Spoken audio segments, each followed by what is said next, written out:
podría llegar un conflicto global de nuevo?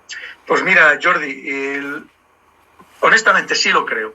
No significa que sea ni para mañana ni para pasado, pero llegará un momento que Estados Unidos no pueda frenar este avance de China y tenga que entrar en guerra con China. En guerra ya no me refiero ya a esto de la economía, el ciberespacio, sino una guerra de guerra real, corte convencional.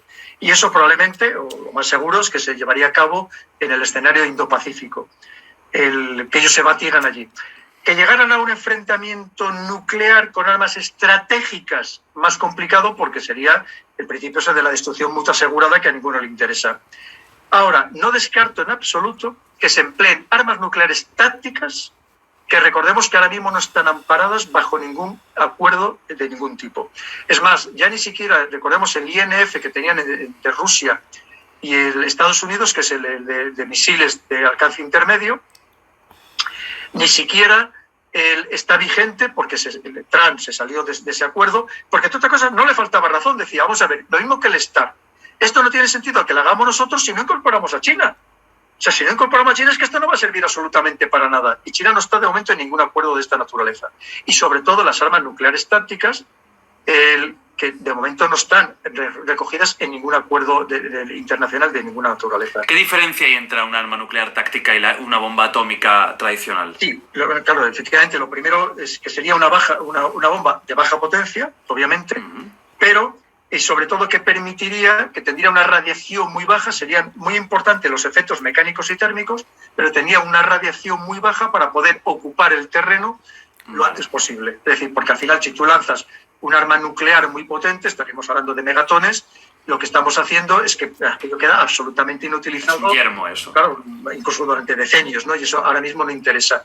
Lo cual lo que se utilizaría sería bombas muy, muy potentes, de naturaleza nuclear, pero que no llegarían a tener ese efecto radiativo tan sumamente terrible. Pero recordemos que también las bombas electromagnéticas son básicamente lo mismo, ¿no? Donde lo que se potencia es el otro efecto, el cuarto efecto, que es el efecto electromagnético de estas armas nucleares, ¿no? Atómicas.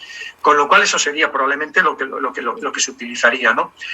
Pero claro, siempre con el riesgo de escalada, que al final dice, oye, o lo dejamos aquí, o si seguimos a ver hasta dónde vamos a llegar, ¿no? Siempre pensando que eso no iba a pasar. Pero fíjate, yo estoy convencido, ya te digo, ojalá me equivocara, porque la historia no lo demuestra.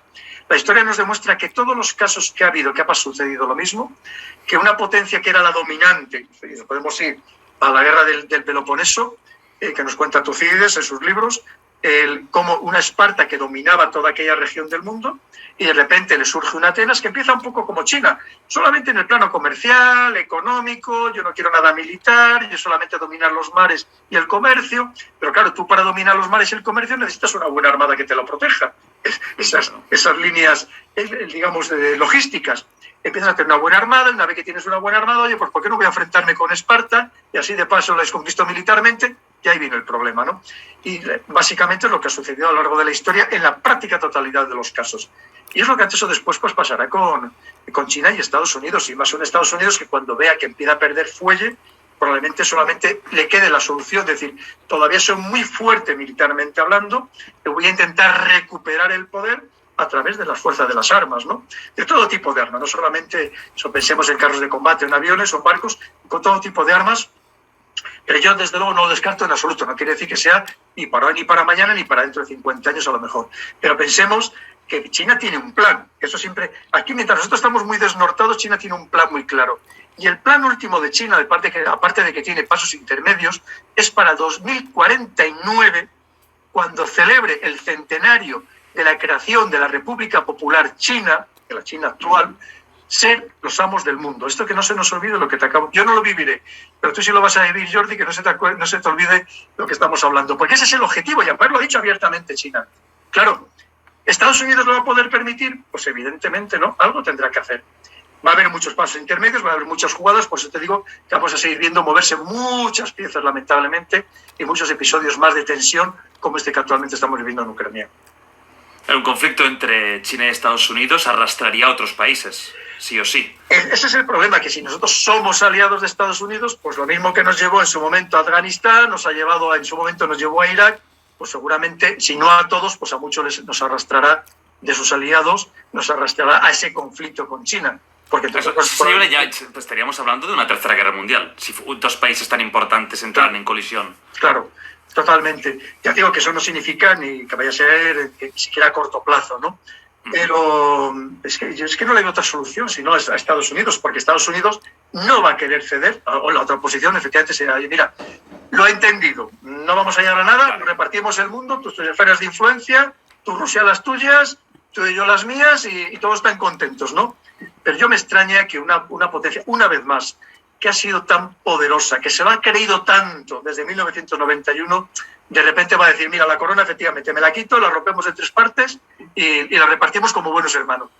Me temo que no va a ser así. Y sobre todo, dependiendo de su situación interna, dependiendo de quién esté en el poder, dependiendo de los intereses económicos, porque piensa, cuando hablamos de Estados Unidos hablamos de todos los intereses de este mundo anglosajón. Estas todavía muy poderosas, estos grupos de inversión, hemos hablado de BlackRock, podemos hablar de Vanguard, de Blackstone, esos grupos todavía muy poderosos que tampoco tienen interés en absoluto en perder su gran predicamento económico que han tenido en todo el planeta. Es decir, que sí, aquí hay muchas más cosas en juego, más allá de la egolatría o de esa megalomanía de la que antes hablábamos, o de interés geopolítico. Estamos hablando también de muchísimos intereses económicos, evidentemente, que es lo que está en juego. Porque al final, ya te digo, nosotros los ciudadanos, como estamos viendo, pintamos muy poco, somos meros títeres de otros intereses muy superiores.